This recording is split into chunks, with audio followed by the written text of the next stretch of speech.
우리 하나님이 온유하신 목자시라서 참 좋습니다. 그렇죠? 저희가 잘 못하고 좀 모자라도 온유하신 주님께서는 당신을 따라오는 모든 백성들을 다시 한번 주님 품 안으로 보다듬어 주시고, 때로 잘못한 길을 간다 할지라도 어미 꾸짖기보다는 주님을 향하여 돌아올 수 있도록 교훈해 주시는 방향으로 늘 오래 참아주시는 분이심에 참 감사드립니다. 오늘 우리의 삶 깊숙한 곳까지 관여하시는 주님께서는 저희의 마음속 깊은 곳까지 보시고 우리를 위하여 가장 좋은 처방을 항상 내려주실 것입니다. 우리가 주님을 온전히 바라보기만 한다면 하나님께서는 우리에게 진짜 축복의 길로 가도록 만들어 주실 것인 거지요. 요즘 많은 사람들이 채찍질을 고대하고 있습니다. 요즘에 사람들의 관계가 깊숙하게 연결되지 않다 보니까 그 깊숙하게 연결되지 않음으로 인하여 다른 사람들한테 좋은 말만 합니다. 나쁜 말을 하지 않아요. 항상 좋은 소리만 합니다. 잘생겼어요. 참 잘합니다. 그리고 나서 어떻게 합니까? 실제로 자기한테 도움이 안 되면 그렇게 앞에서는 살살 웃다가 싹 잘라버려요. 우리 한국인들은 정이 있어서 그런 게 없다고 생각했는데, 그래서 옛날 외국인들이나 매번 앞에서 생글생글 웃고 밖에서 평가할 때는 탁탁 정확하게 한다고 생각했는데, 요즘 코로나 시대가 되고 한국도 선진화되어져 가면서 남들하고 굳이 얼굴 붉힐 일 없이 그냥 밝게 웃으면서 지내다가 필요한 평가 때만 딱 깔끔하게 선 그어버리면 된다 라고 하는 방향으로 삶의 양식들이 바뀌어가고 있는 것을 보게 됩니다. 참 많이 삭막해졌어요. 그쵸? 그래서 옛날 같으면은 정으로 좀 어떻게든지 부대껴 보겠는데 요즘에는 능력지상주의로 점점 바뀌어가고 있습니다. 그렇게 능력지상주의로 바뀌어져 가고 있는 모든 삶 속에서도 여전히 한국의 일부 사람들은 그 마음속에 정을 가지고 살아갑니다. 그래서 그런지 몰라도 식당 중에 장사가 잘 되는 곳들이 있는데 욕쟁이 할머니 집이 그렇게 잘 된다고 합니다. 거기서 시원하게 가식 없이 자신을 위하여 쓴 소리 다 내뱉으면서 하는 요리를 먹을 때면 그 음식에도 진심이 담겨 있다고 생각하면서 먹게 되는 것이죠. 요즘 많은 사람들이 그렇게 해서 쓴소리, 그래서 자기 자신을 돌이켜줄 만한 어떠한 것을 찾곤 합니다. 그래서 베스트셀러의 책자들을 쫙 보면은 그 책자에서도 항상 자기계발서라는 멋진 이름으로 치장한 나 자신을 채찍질할 만한 책들을 찾아서 읽게 되지요. 요즘 많은 사람들이 이와 같이 채찍질에 대한 이야기들을 듣기 싫어하고 있었을 때와 마찬가지로 예수님 당시에도 많은 사람들은 이러한 채찍질에 대하여 좋아하지 않았고 말하는 것도 싫어했습니다. 인기 있는 것이 더 자신의 삶에 더 중요하다고 생각해서 자신의 삶과 자신의 이익과 직접적으로 연관되지 않는 한 강력한 메시지를 전하지 않고 도리어 유순한 말로 상대방을 속이는 일들이 참 많았습니다. 주님께서는 그런 사람들의 모습을 보면서 외식한다라고 표현했어요. 실제로 그래서 예수님을 죽이려고 하는 많은 사람들이 실제로 있었을 때 그들이 어떻게 오나요? 예수님한테 당신 죽어야 됩니다 씩씩거리면서 왔나요? 아니면은 좋은 선생이요, 당신은 진리를 가지고 있습니다 하면서 왔나요?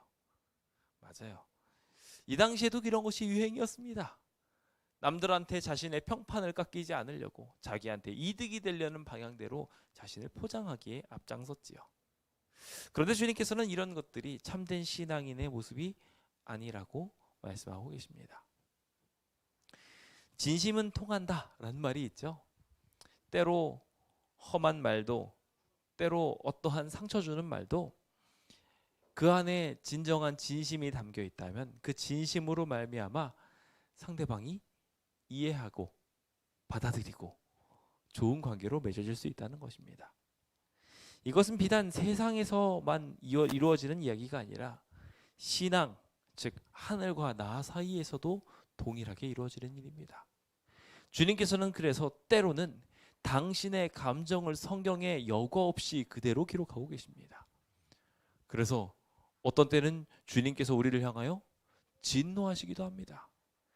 때로는 슬퍼하시기도 하고 우리를 바라보고 안타까워하시기도 하며 오늘 이야기의 본문 이야기처럼 화에 대하여 재앙에 대하여 여과 없이 말씀하시기도 합니다.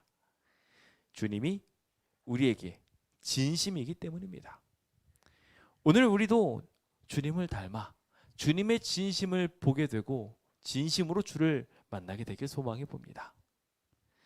주님께서는 능력 있는 사람보다 충성스러운 사람을 찾고 계십니다.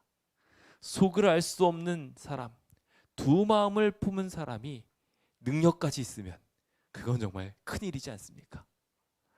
주님께서 충성된 사람, 진심인 사람을 찾을 때 오늘 우리가 번쩍 손들고 나가게 되어서 우리의 삶과 생활 양식들을 다 주님께 맡기게 되어 축복받게 되시길 예수님의 이름으로 축원드립니다.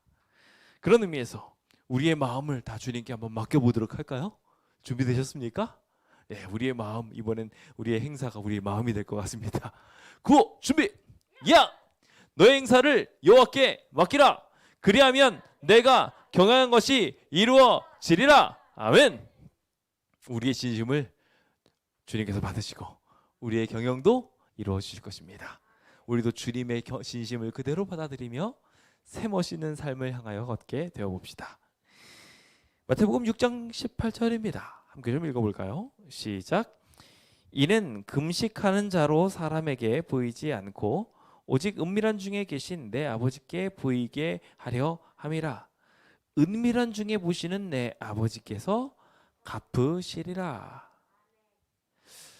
마태복음 6장은 우리가 잘 알고 있는 것처럼 외식에 대한 경고를 하신 이야기입니다.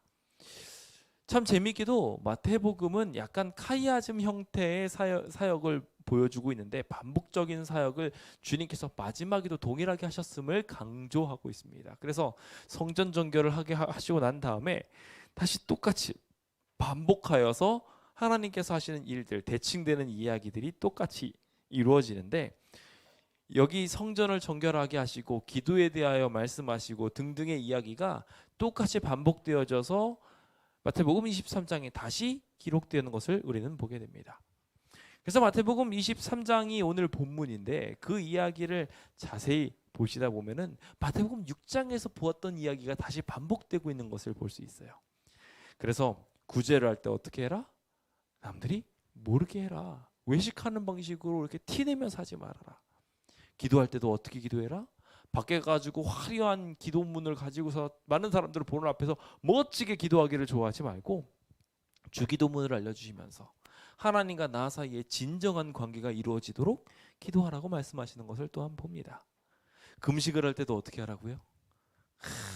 막 티를 엄청 내면서 푸석푸석한 얼굴을 다 보여주면서 내가 금식하고 있어요. 그래서 티내면서 기도하기보다는 차라리 얼굴에 기름을 칠하고 다른 사람에게 행복을 주고 기쁨을 주고 더 나아가서 남들에게 봉사까지도 할 수 있는 참된 금식을 하라고 주님께서 권면하시죠.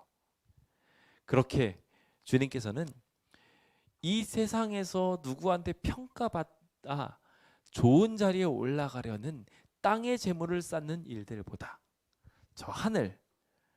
저 하늘에다가 보화를 쌓아가라고 진심을 가지고 신앙하라고 권면하고 계십니다. 그 권면의 이야기가 다시 반복되어지는 것이 마태복음 23장인데요. 마태복음 23장에 있는 말씀은 조금 더 강하게 느껴집니다. 우리가 일명 7화라고 알고 있는 주님께서 이제 8복을 말씀하셨는데 그 8가지 복을 거서 차버린 사람들한테 7가지 화를 말씀하셨어요. 그 화가 기록된 장이 마태복음 23장입니다. 마태복음 24장이 무슨 장이죠? 재림징조의 장. 왜 재림징조까지 갔을까요? 바로 앞에 주님을 그렇게까지 거절하는 자들이 가득 있었기 때문에 주님이 오실 수밖에 없었던 겁니다. 결국 심판의 기별이 우리에게 오게 되는 것은 더 이상 세상의 죄를 용납하실 수 없을 때까지 잔이 차오르게 되었을 때 주님께서 그것을 화라고 말하며 당신의 진심을 보여주시고 당신의 진심으로 돌아오도록 호소하고 계셨던 것이지요.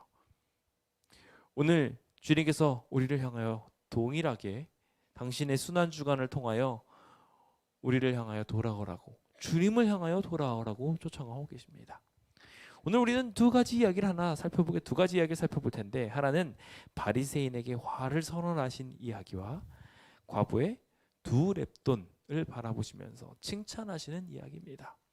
이 양극단의 인물을 살펴보면서 주님께서 이 순환 주간에 어떠한 마음들을 가지고 역사하셨는지를 보게 됩니다. 주님께서는 셋째 날까지 성전에 들어가셔서 계속 가르치셨지만 많은 사람들은 그 말씀을 받아들였어요? 안 받아들였어요? 안 받아들였어요. 이 세상도 정말 말 그대로 무화과 나무처럼 정말 요즘 말씀의 홍수에서 살아가고 있는데, 그 이야기를 들은 사람들이 어떻게 반응하고 있다고요? 노아 홍수 이야기를 하면서 지식백과에다가 쫙 기록하기를 노아 홍수 이야기가 다 틀렸다는 이야기로 도배해 놓고 있는 것이 지금 사람들의 결심이고 그들이 가지고 있는 신앙이었습니다.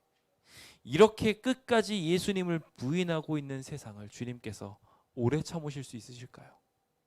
그들이 그렇게 멸망을 향하여 달려가고 있을 때 주님이 진정 우리를 사랑하신다면 고함 지르지 않으시겠습니까? 돌아오라고, 내 품으로 돌아오라고. 오늘 주님께서 그렇게 우리를 돌이키고 싶어 하신다는 것을 발견하면서 우리의 신앙 양식이 하나님과 더욱 밀접하게 연결되는 자아성찰의 시간이 되시길 예수님의 이름으로 축원드립니다. 그 주님의 크신 사랑이 오늘 우리를 고면하고 있습니다. 저는 그 구주께서 자신의 사랑하는 백성들한테 화를 선언하신 이유를 살펴보면서 첫 번째 살펴보기 원하는 주제는 그들이 가지고 있는 한 가지 잘못이 예수님한테 너무나도 불편했기 때문에 이렇게 화를 선언하실 수밖에 없었구나 라고 발견하게 됩니다. 그 첫 번째는 무엇이었을까요? 저는 그것을 자신을 위해 약한 자를 이용하는 죄악이라고 정리해 보았습니다. 많은 사람들이 풍족해짐에 따라서 지배계급이라는 걸 만들었습니다. 제가 세상의 역사에 대하여 최근 좀 공부를 해가면서 옛날 목축업이나 혹은 과실수를 따먹었을 때는 없었던 것이 농경사회로 들어가면서 재산의 부의 축적이 이루어지면서 어떤 존재들이 조금 더 강력한 지배계층으로 드러나게 되자 일어난 현상이라고 하면서 나온 흥미로운 주제를 봤습니다. 그 전까지 문화에는 계단이라는 게 없었다는 거예요. 그런데 계단이라는 게 생겨나게 됩니다. 사실 하나님께서는 이 세상에 두루 편만하게 살아가라고 하셨어요. 평지에서 같은 눈을 가지고 같은 시야를 가지고 똑같이 평등한 사회를 만들어 가라고 널리 퍼져서 살라고 말씀하셨죠. 그런데 인간은 이기심으로 말미암아 모이기 시작했습니다. 부를 축적하기 시작했고요. 더 강한 사람은 약한 사람들을 지배하기 시작했습니다. 그러면서 생각하기 시작하신 것이 내가 너보다 높아 였습니다. 그래서 만들기 시작한 게 바로 계단이라는 거예요. 그래서 올라가는 겁니다. 상대방보다 높은 곳에 올라가서 내려다보는 것이죠. 지배자를 우러러보도록. 그래서 그 우러러본 대상들이 뭐라고 말하든 순종하도록 만드는 것이 이 세상의 법칙이었고 그것이 진화 사상이었습니다. 내가 하나님처럼 사람들한테 높임을 받을 수 있다는 사상이 진화 사상의 끝이고 목표이자 하나님처럼 되겠다는 사단의 정신과 다를 것이 무엇이 있겠습니까? 이런 세상이 만들어지게 되면 어떻게 될까요? 스스로를 하나님처럼 만들어가면서 다른 사람을 자기보다 밑으로 두는 일들이 자꾸 생겨나게 되면 그 일들이 편만해지게 되면 어떻게 될까요? 그 땅에 행복이 자리 잡을 수 있을까요? 내가 남보다 조금 더 높다, 내가 조금 더 뛰어나다라는 이야기에 상대방에게 자기를 공경해 주기를 바라고 자기한테 뭔가를 받주지 않으면은 구박하고 괴롭히고 이런 세상이 만들어진다면 안타깝게도 세상의 일부 사람들은 편안하게 사는 것처럼 보이겠지만 많은 사람들은 고통받게 될 것이며, 또한 그것으로 인하여 편안한 삶을 누리고 있는 사람들조차 계속 뒤통수가 따가울 겁니다. 왜요? 자기가 잘못하는 거 알고 있으니까요. 오늘 우리의 삶은 지배계급으로, 그러한 논리로 혹 약한 자들을 늑탈하고 있지는 않은지 오늘 우리를 함께 살펴보게 되길 원합니다. 이 세상이 하고 있는 가장 커다란 죄악 중에 하나가 바로 내가 더 높다라고 이야기하며 상대방의 것을 빼앗는 것이기 때문입니다. 주님께서는 이것을 참으실 수 없었고, 그래서 그 백성들한테 화, 즉 재앙을 선언하셨습니다. 왜냐하면 주님께서는 다 사랑하시는데 그 사랑하는 존재가 고통당하고 있으면 그것을 참지 못하시기 때문입니다. 그리고 그것을 가장 많이 행하는 사람들이 누구냐면 지배계층에 올라간 사람들이에요. 내가 조금 더 높고 내가 조금 더 강하다고 생각하는 사람들이 바로 그러한 사람들이 될 수 있다는 것입니다. 여기서 우리가 먼저 생각해 봐야 될 것이 있는데, 이 강하다, 높다라고 생각하는 것이 사회의 일부 계층에만 드러날까요? 그렇지 않다는 거예요. 이게 남의 이야기로 치부하기 쉬운데 나도 동일하게 그 대상이 될 수 있어요. 어떤 면에서 대상이 될 수 있느냐 하면, 기본적으로 한국 사회가 경로 우대 사상이 높잖아요. 그렇죠? 내가 나이가 더 많으면 내가 대접을 받아야 돼요. 이게 뿌리 깊이 박혀 있는 것이 한국 문화입니다. 사실은 반대가 돼야 돼요. 나이가 젊은 사람들이 저절로 저 사람들을 우러보고 공경할 수 있게 되는 문화가 되어야 합니다. 그것이 정상인데 요즘 한국은 어떻게 돼 있어요? 이 세상의 정신은 자연스럽게 내가 나이를 더 많이 먹었으니 나를 공경해야 된다라고 요구하는 세상이 되었어요. 그런 또 하나의 지배계층이 만들어지기도 합니다. 가정에서도 비슷한 일들이 생겨나게 돼요. 그래서 나이가 조금 더 많다는 이유로 다른 사람들을 누르고 함부로 대하기도 합니다. 그래서 흔히 어떤 일들이 생겨나게 되나요? 제가 곰곰이 보니까 제가 아빠라는 이유로, 조금 더 많이 안다는 이유로 자기 아이들한테 함부로 대하는 것들이 꽤나 많더라고요. 그런 식으로 아이도 납득하지 못하고 아이도 잘 못하는 일들을 시키고 있으면서 그 아이들이 잘 못한다고 혼내고 있는 내 자신을 보면서 이러면 안 되겠다라는 생각을 하게 됐습니다. 스스로가 만든 지배계층으로 혹 연약한 자들을 돌보아야 될 자신의 책임을 망각한 채 혹 상대를 괴롭히고 있지는 않았는지 스스로를 돌아보게 됩니다. 오늘 우리에게 주님께서 주시는 귀한 교훈이 예수님처럼 섬기라고 하는 것이니, 오늘 우리 모두 주님의 마음을 닮아서 다른 사람을 따뜻하게 섬길 수 있는 주의 백성이 되도록 노력해 봅시다. 자, 이와 같이 지식이 많아서, 나이가 많아서 자신의 것을 높이려고 하려는 그러한 이들이 어떻게 나타나는지 마태복음 23장을 볼까요? 보면은요, 서기관과 바리새인들을 향하여 주님께서 권면을 하십니다. 그 사람들이 정말 잘못됐다라고 이야기하시면서 제일 앞에 그들이 왜 잘못했는지를 딱 꼽으셨는데 2절입니다. 서기관과 바리새인들이 어디에 앉았어요? 모세의 자리에 앉았어요. 무슨 소리예요? 모세의 말을 하고 있고 모세의 이야기를 하면서 어떻게 하는지 나오는 거예요. 모세가 가지고 있는 그 권위 위에 딱 앉아서 자신이 말을 막 하는 겁니다. 상대방에게 이거 해야 된다, 저거 해야 된다 막 명령을 하고 있는 거예요. 근데 실제로 자신의 모습을 보면 어때요? 그렇게 말을 하고 있음에도 불구하고 그는 말만 하고 있으면서 스스로는 행하지 않는 경우들이 너무 많다는 거예요. 그래서 주님께서는 3절에 어떻게 말하시냐면요, 그들이 말하는 바는 행하고 지키는 것이 맞다. 그래서 그들이 하고 있는 생애는 잘못됐다라고 이야기하며 몇 가지를 찝고 계셔요.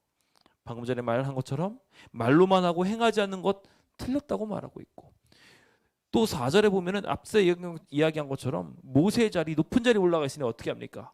무거운 짐을 묶어서 사람 어깨에 지우는 겁니다. 자기는 일하려고 하지 않으면서, 자기는 한 손가락도 움직이려고 하지 않으면서 상대방들을 놀려먹고 사용하는 것이죠. 5절에 보면은 또한 이야기하기를 자신의 행위를 자랑합니다. 스스로 높은 자리에 올라가게 하기 위하여 경운의 띠를 넓게 하고 옷수를 길게 하고 잔치의 윗자리에 탁, 회당의 높은 자리에 딱 올라갑니다. 사회적으로도 종교적으로도 높은 자리를 차지하려고 해요. 그래서 시장에 갈 때마다 주변 사람들이 자기한테 인사를 하는 것을 그래, 내한테 인사해야지. 내가 똑똑하다는 거 인정받아야 되니까 선생님이라고 나를 말하도록 해 라고 이야기하는 게 습관이 되어 있다는 거예요. 이런 지배계층으로 가려는 욕망은 사단의 정신이었습니다. 사단이 이와 같은 욕망을 가지려고 했기 때문에 심각한 문제를 불러일으켰던 것이에요. 그들이 어떠한 모습을 했는지 시대의 소망 614페이지는 이렇게 알려주고 있습니다. 그들은 경건한 과부들의 신임을 얻은 다음 과부들이 저희 재산을 종교적 목적을 위하여 바치는 것이 그들의 의무인 것처럼 나타내었다. 사실 틀린 얘기는 아니에요. 하나님을 위하여 이런 일을 행하는 것이 절대로 잘못된 일은 아닙니다. 하지만 그것이 의무인 것처럼 나타내서 무엇을 했는지 볼까요? 과부들의 돈을 장악하게 되자 교활한 음모자들은 이 돈을 그들 자신의 이익을 위하여 사용하였다. 부정직을 감추기 위하여 그들은 공중 앞에서 긴 기도와 경건의 모습을 취했지만 실상으로는 그의 속은 썩어 있었던 거예요. 오늘 우리의 삶에 있어서도 어쩌면 이러한 잘못된 지도자의 모습, 잘못된 선생의 모습, 잘못된 부모와 잘못된 사회적 지체의 모습들이 혹 존재한다면 이제 주님 앞에 평등하게 설 수 있도록 기도합시다. 제가 이번에 청년들과 함께 말씀을 나누다 보니까 청년들과 실물교원의 이야기 속에 이런 이야기가 등장을 하더군요.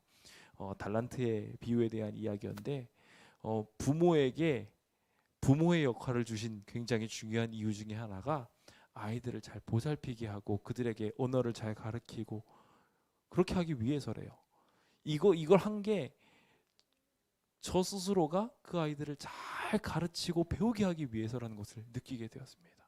제가 그걸 딱 알고 난 다음부터 너무 죄스러운 거예요. 우리 아이들한테 내가 너무 혼낼 때 너무 엄하게 말하지는 않았나, 때로는 너무 무서운 존재로 있지는 않았나 생각하게 되면서 제가 이 아이들한테 가르치려 들지는 않았는지에 대해서 생각해 보게 되었습니다. 여기 마태복음 23장은 그것을 이야기하며 너희는 랍비라 칭함을 받지 말아라. 선생은 누구밖에 없다? 하나님밖에 없다.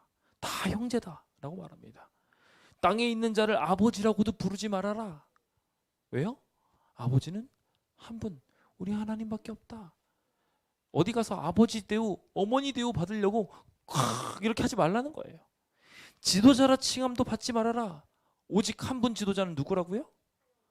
그리스도시다. 너희 중에 큰 자는 어떤 사람이 되어야 한다고 말하느냐? 오히려 섬기는 자가 되어야 한다라고 이야기하며 자기를 높이는 자는 낮아질 것이고 스스로 낮추는 자는 높아질 것이라고 이야기하고 계십니다. 즉 선생, 아버지, 지도자가 진실로 나가야 할 방향성을 섬김으로 규정하고 있는 것입니다. 그래서 리더라는 지도자의 약자를 쫙 보니까요, 감동적이에요. 어떤 사람들이 이렇게 기가 막히게 적어놨는데 listen, 잘 듣는 사람이 되어야 한다. 그리고 educate 혹은 뭐 explain이라고도 합니다. 잘 교육하거나 혹은 잘 설명하는 사람이 되어야 된다라고, 지도자는 그런 사람이 된다고 하더라고요. assist, 잘 도와주는 사람이 되고요. discussion, 잘 상담도 하고 토의도 하는 사람이 되어야 한다는 이야기고요. 그리고 잘 평가하고 잘 대답하는 사람이 되어야 된다고도, 동시에 또 책임져야 되는 사람이 되는 것이 바로 지도자의 자리라고 이야기하는 것을 보게 됩니다. 혹 우리는 계단이 만든 이 세상의 지도자 모습을 바라보면서 내 자신이 편안하기 위하여 혹 다른 사람들을 누르고 있지는 않았는지요. 주님께서 그것을 원하지 않는다는 것을 이 시간 꼭 기억합시다. 그리고 주님의 뜻대로 사랑을 전하는 주의 백성 되시길 예수님의 이름으로 축원드립니다. 두 번째로 우리가 살펴보게 될 하나님이 참으실 수 없었던 죄악은 바로 양의 탈을 쓰고 늑대같이 잡아먹는 일이었습니다. 바로 위선적인 신앙이었던 것입니다. 가짜로 자신을 숨겨놓은 거였어요. 차라리 늑대처럼 그냥 대놓고서 먹으면 모르겠는데 탈을 양처럼 쓰고 있으니 이게 얼마나 가식적이냐라는 것입니다.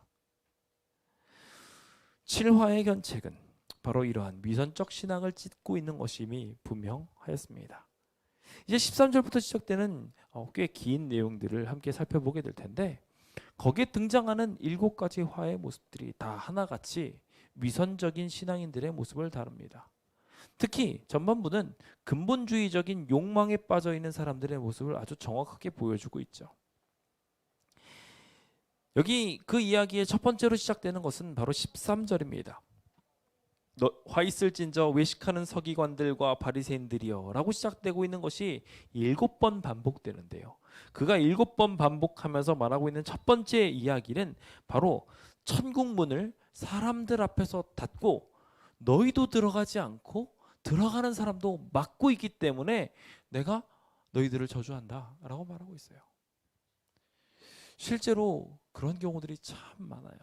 잘못된 모본을 보여주면서 잘못된 욕망의 삶으로 다른 사람들을 초청하고 똑같이 그 잘못된 길로 가는 경우들이 얼마나 많은지요. 동시에 선하게 삶을 살아가는 사람들을 어떻게 해요? 너만 왜 그러는데? 라고 이야기하면서 그 사람을 구박해요. 누가 와가지고 착하고 좋은 일을 하잖아요. 그러면 정말 신기하게도 그걸 보고서 배 아파가지고 못 사는 사람도 있어요. 왜 너 예쁜 척하는 건데? 제가 실제로 그래서 그 이야기를 제가 아무개 집사님한테 아주 잘 여실하게 들었어요. 이야기를 하면서 우리 교회에 있는 이야기 아닙니다. 그 다른 교회에서 다른 곳에서 일하고 있는데 한 직장 동료가 그렇게까지 이야기해서 미운 털 박히게 뭔가를 하더라는 거예요. 참 안타깝게도 그러한 것이 인간의 습성인 것 같아요. 이렇게 막는 것은 하나님께로 구원받는 사람들을 가장 확실하게 죽이는 방법입니다. 잘못된 모본을 보여서 자기 욕망에 물들여져 있는 사람들을 똑같이 양산해내는 것은 가장 심각한 범죄 중에 하나이기 때문입니다. 우리가 잘못된 모본을 보인다면 그 모본은 분명히 다른 사람에게도 똑같이 전염되어지게 될 것이고 그것이 문화가 될 것이며 더 나아가서 그것으로 인하여 수많은 사람들이 재앙을 향하여 서슴없이 달려가게 될 것입니다. 오늘 우리의 외식이 내 욕망으로 인하여 생겨난 것이 아닌지 다시 한번 생각해 보면서 내 욕망을 위하여 만든 이 탑들이 다른 사람을 어떻게 전염시키고 있지는 않은지 스스로 돌아보며 구원을 향하여 큰 걸음 걷게 되시길 예수님의 이름으로 축원드립니다. 두 번째로 함께 살펴보게 될 것은 이제 15절에 등장하는 이야기인데요. 화 있을진저 눈먼 인도자여 라고 이야기하며 시작되는 이 이야기는 누구든지 성전으로 맹세하면 아무 일도 없는데 성전의 금으로 맹세하면 지킬지로다 라고 이야기하면서 주님께서 누구를 더 바라야 하는지 누구를 더 따라야 하는지를 분명하게 이야기하고 있지요. 많은 사람들이 어떻게 합니까? 재산이라고 하면 돈이라고 하면 훅 따라갑니다. 그래서 어딘가에서 뭔가 이득이 될 만한 일이 있으면 어떻게 해요? 막 따라가고요. 또한 동시에 성전에서 구호 물품을 나눠줘도 막 붙고요. 막 이렇게 하는 일종의 신앙들이 생각보다 우리 안에 참 많아요. 그런 것들이 있다면 막 금방금방 모이고 함께 힘을 모으기도 하기도 합니다. 그런데 문제는 성전에 금으로 맹세하게 한다면은 분명히 지키려고 하면서도 그 진짜 그 금이 성전을 위하여 있는 것인데 그 성전 즉 하나님을 위하여 이 모든 일에 대하여 맹세하고 하나님을 위하여 일하라고 하면 안 하는 거예요.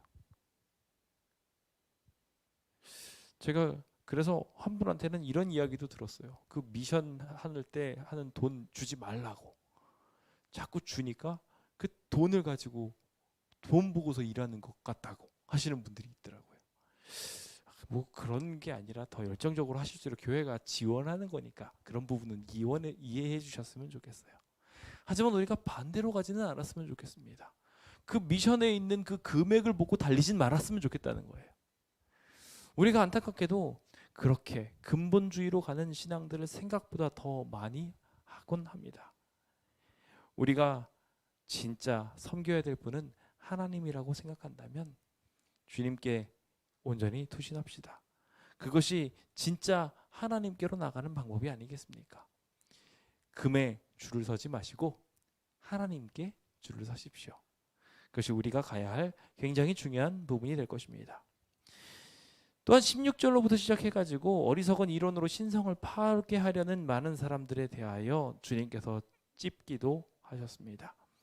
많은 화 있는 백성들이 이와 같이 이상한 이론들을 만들어내서 그 예물을 가지고 제단을 거룩하게 한다고 이상한 이론들을 만들어냅니다. 돈이 있어야 교회가 돌아갈 거 아닙니까? 돈이 있어야 뭐가 되지 않겠습니까? 하면서 오히려 그 제단보다 돈을 더 중요하게 여기죠. 그 진짜 사역인 피해 사역보다 돈으로 양을 사는 것이 더 중요한 일이 되어버리는 것입니다. 정말 거꾸로 돼도 한참 거꾸로 되었죠. 이러한 만능주의로 가게 된 가장 중요한 문제점 중에 하나는 바로 그들이 이상한 이론들을 가지고 있었기 때문입니다. 그 이상한 이론들을 스스로 따라간다고 맹세하기도 했기 때문이죠. 우리의 맹세와 약속은 어디로 흐르고 있습니까? 신앙인의 삶은 무엇이든지 하나님과의 언약으로 이어지고 있습니다. 그런데 우리가 우리의 맹세의 방향과 우리의 욕망의 방향들을 잘못된 방향으로 가게 된다면 분명히 그것은 심판받을 수밖에 없습니다. 혹 나의 계획과 방법들이 삐뚤어져 있다면 주님을 향하여 나갈 수 있도록 우리의 이론을, 우리의 생각을 하나님께로 고정시킵시다. 스스로를 타당화시키지 맙시다. 그래서 자기를 합리화시키는 일이 이루어지게 된다면 주님께 심판받을 수 있음을 기억하시고 스스로를 합리화하고 스스로에게 잘못된 맹세를 하기보다 하나님을 두려워하고 하나님을 향하여 걷게 되는 주의 백성 되었으면 좋겠습니다.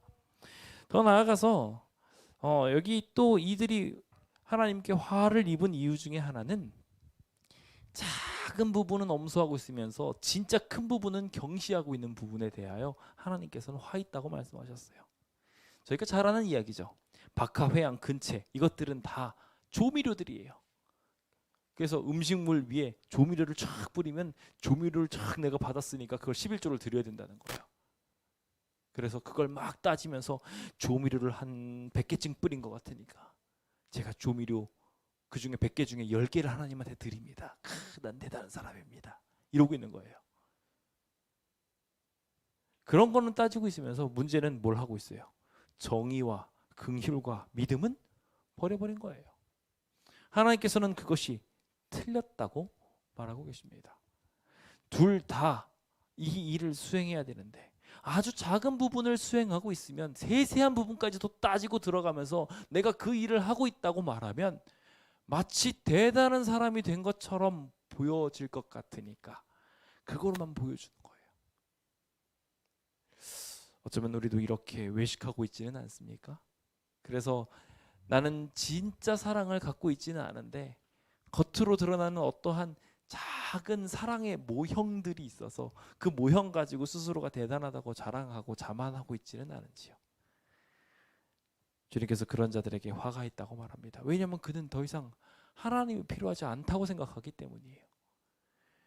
정말 내가 이룰 수 없는 정의와 긍휼과 믿음을 향하여 나가기 위하여 하나님께 힘을 구해야 하는데 내가 구할 수 있는 작은 것들, 내가 할 수 있는 작은 행위들에 만족한다면 하나님의 복은 먼 이야기가 될 것입니다. 주님을 향하여 온전히 나갈 수 있도록 노력합시다. 더 나아가 외부적인 도덕에는 진력하고 있지만 내부의 생명을 다듬는 데는 등한히 하고 있다고 25절부터 26절 말씀은 우리한테 말합니다. 그래서 안에는 탐욕이 가득 차 있고 방탕함이 가득하 있는데 겉만 번지르한 것이죠. 아니에요. 이렇게 하면 안 된다고 말하면서 주님께서는 차라리 먼저 안을 깨끗하게 해라. 그러면은 겉도 저절로 깨끗해질 거다 라고 말하고 계십니다.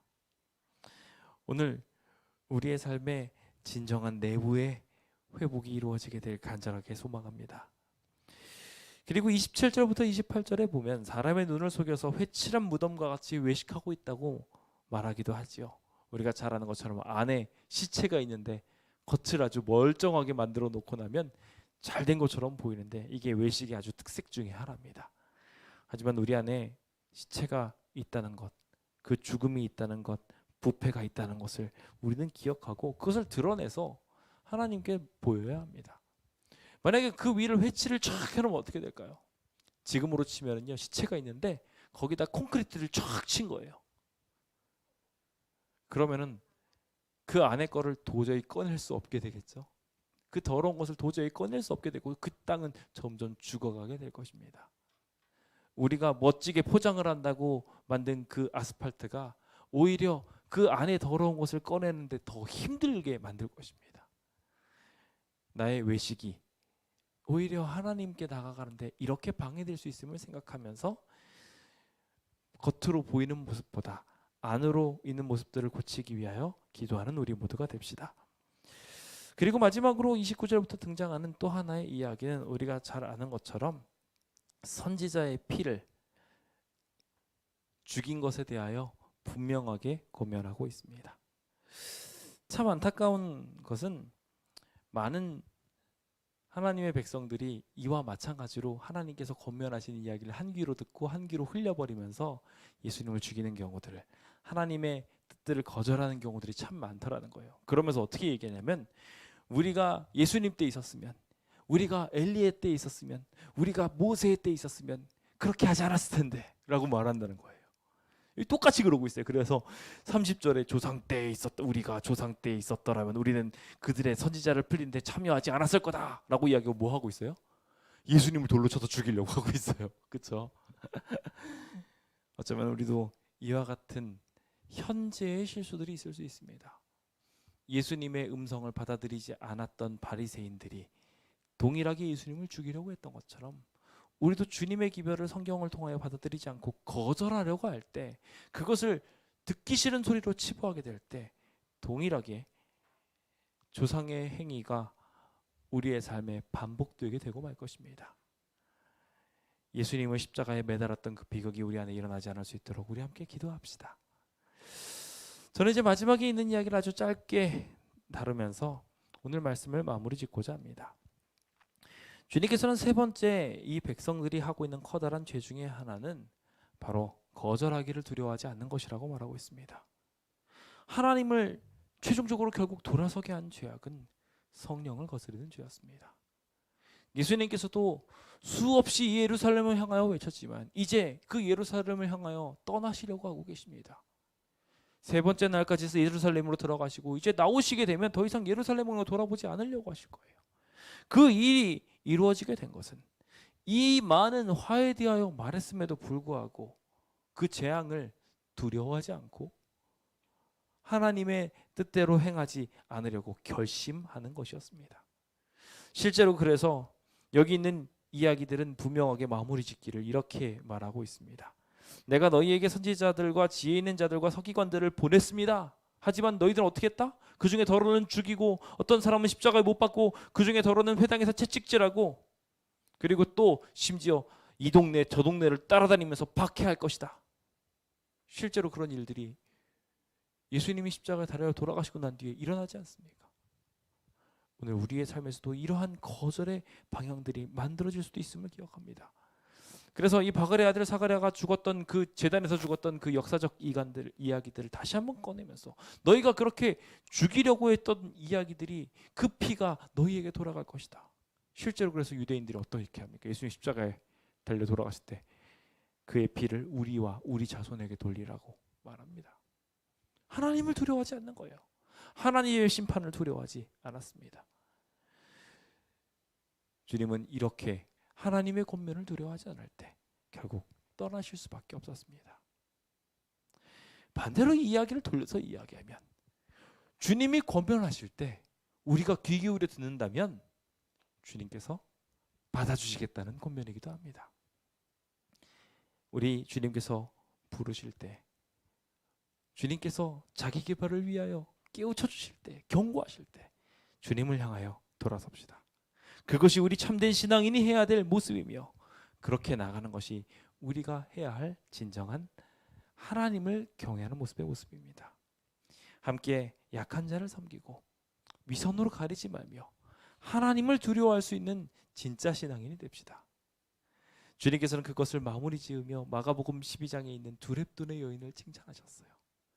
그가 정말 부족했지만 2개의 동전을 던진 걸 보고 한 고드란트밖에 안 되는 그 작은 금액에 큰 칭찬을 해주셨습니다. 우리도 주님을 향하여 그렇게 선택하게 된다면 주님은 그 진심을 보시고 모든 사람이 넣은 것보다 더 많이 넣었다고 이야기하며 칭찬하실 것입니다. 그 칭찬받는 신앙이 오늘 우리의 신앙이 되기를 간절히 바라면서 오늘 모든 말씀을 마치도록 하겠습니다. 감사합니다. 함께 자리에서